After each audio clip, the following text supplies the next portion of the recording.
सबसे पहले हम शुरुआत करते हैं मंदिर से। घर का मंदिर जो है वो नॉर्थ ईस्ट डायरेक्शन में होना चाहिए। अब यहाँ पर मंदिर होगा और वो व्यक्ति यहाँ पर 1 घंटा 1.5 घंटा बैठ के पूजा करेगा तो क्या होगा, पॉजिटिविटी मिलेगी, मेडिटेशन अच्छे से कर पाएगा, स्पिरिचुअलिटी से कनेक्ट अच्छे तरीके से कर पाएगा। इसलिए मंदिर नॉर्थ ईस्ट में रखना है। दूसरी बात, हर एक घर के अंदर मंदिर होना ही चाहिए और वो भी प्रॉपर मंदिर होना चाहिए। ऐसे नहीं कि एक सेल्फ लगाया उसके ऊपर दो मूर्ति रख दिया और हो गया मंदिर, ऐसे नहीं। प्रॉपर मंदिर होना चाहिए। पहले तो मंदिर प्रॉपर होना चाहिए और मंदिर का सबसे इंपॉर्टेंट सबसे पहला जोन नॉर्थ ईस्ट ही है। जहां पर प्रॉब्लम है, मंदिर नॉर्थ ईस्ट में नहीं होगा, लेकिन आप जब उसको नॉर्थ ईस्ट में शिफ्ट करवाओगे 50% काम क्लाइंट का वहां पर ही हो जाएगा। इसके लिए नॉर्थ ईस्ट में मंदिर होना अनिवार्य है, इसमें कोई भी कॉम्प्रोमाइज हम नहीं कर सकते। वास्तु में मंदिर के मैटर में कोई भी प्रकार का कॉम्प्रोमाइज ना करो, वो सबसे बेस्ट है। लेकिन कि जगह ही नहीं है नॉर्थ ईस्ट में या नॉर्थ ईस्ट का जोन ही कट हो गया है, तो फिर नॉर्थ से लेकर ईस्ट के बीच में कोई भी जोन में रख सकते। कुछ घर में इतनी नेगेटिव एनर्जी होती है वो मंदिर को शिफ्ट भी नहीं करने देते, व्यक्ति को ऐसी बुद्धि ही नहीं सूझने देते। अब आता है सवाल फेसिंग का, लेकिन पहले ध्यान रखो हमेशा इधर फेस करो वो इंपॉर्टेंट है, लेकिन उसके पहले इंपॉर्टेंट क्या है, कौन से जोन में रखा है। साउथ वेस्ट में रखा है और जोन को जो फेस करना है वो करोगे, कोई रिजल्ट नहीं है। जोन इज मोस्ट इंपॉर्टेंट, पहले कौन से जोन में रखना फिर फेसिंग। तो मंदिर रखना है ये जोन में से कहीं पर भी, सबसे पहली प्रायोरिटी नॉर्थ ईस्ट होनी चाहिए। लेकिन पूजा करते समय हमारा फेस या तो नॉर्थ या नॉर्थ ईस्ट या ईस्ट की तरफ रहे, वैसे रखना चाहिए। मेन एक इंपॉर्टेंट है घर का किचन, अग्नि दिशा साउथ ईस्ट यानी अग्नि दिशा। तो किचन जो है उसका गैस स्टोव जो है वो अग्नि दिशा में यानी साउथ ईस्ट के जोन में आना चाहिए। फिर प्लेटफॉर्म थोड़ा लंबा चौड़ा हो, इधर उधर हो चलेगा, बट गैस स्टोव जो है वो साउथ ईस्ट के जोन में आना चाहिए।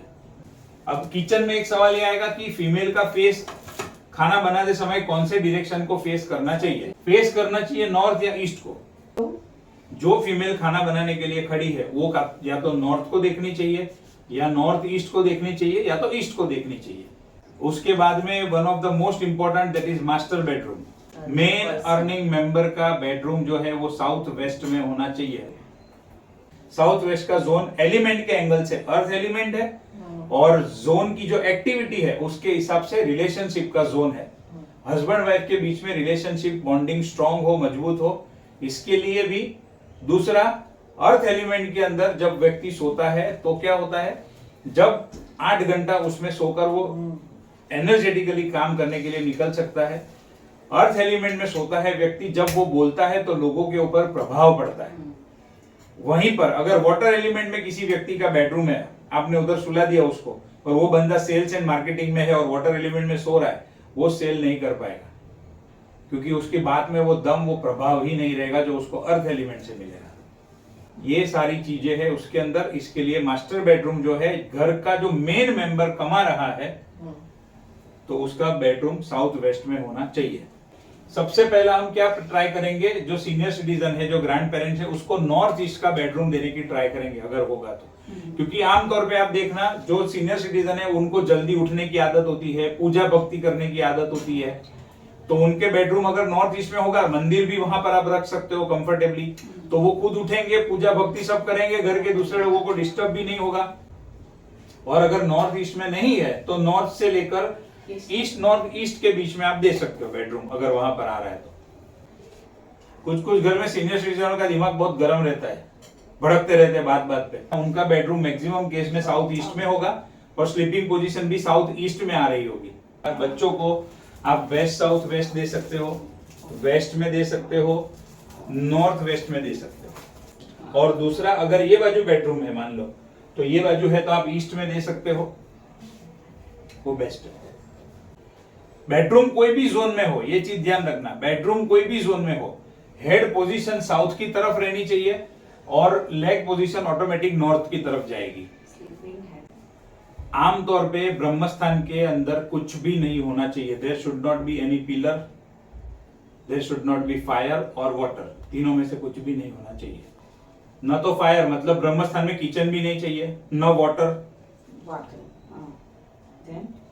न toilet, fire water toilet and pillar. अब इसका एक एकदम सिंपल लॉजिक आपको समझाता हूं। मान लो मैं एक वास्तु पुरुष हूं, अब मेरे पेट के ऊपर यहां पर आपने 25 किलो का वजन रख दिया, बांध दिया, और बाद में बोला जाओ अभी घूमो फिरो एंजॉय करो। पॉसिबल है? पॉसिबल नहीं है। इसी तरीके से हर एक घर का हमने देखा वास्तु पुरुष का हेड यहां पर है, लेग्स यहां पर है, तो ये उनका क्या आ गया, ब्रह्म स्थान आ गया, यानी कि उनका स्टमक आ गया। अब ऐसे घर के अंदर जिसमें सेंटर में इतना बड़ा वजन रख दिया है, वो घर के अंदर एनर्जी का सर्कुलेशन प्रॉपर नहीं होगा, और वैसे घर में रहने वाले लोग हमेशा प्रॉब्लम से ग्रस्त रहेंगे। दूसरा, अगर पेट के अंदर एसिडिटी हो गई, कंफर्टेबल रहेंगे? नहीं रहेंगे। तो यहां पर अगर ब्रह्म स्थान के अंदर फायर, किचन आ गया, खास करके गैस आ गया, तो ऐसे घर के लोगों के अंदर एसिडिटी का हेल्थ इश्यू भी रहेगा और घर के अंदर बाकी सारे प्रॉब्लम भी रहेंगे। अब एक और इंपॉर्टेंट चीज है घर की तिजोरी, ट्रेजरी रखने का। South west, west south west and west, और ये तीनों में से कुछ ना मिले तो साउथ। अच्छा, तिजोरी रखनी कैसे है? जब आप तिजोरी को खोलो तो तिजोरी का जो दरवाजा है वो टुवर्ड्स नॉर्थ या ईस्ट की तरफ खुलना चाहिए।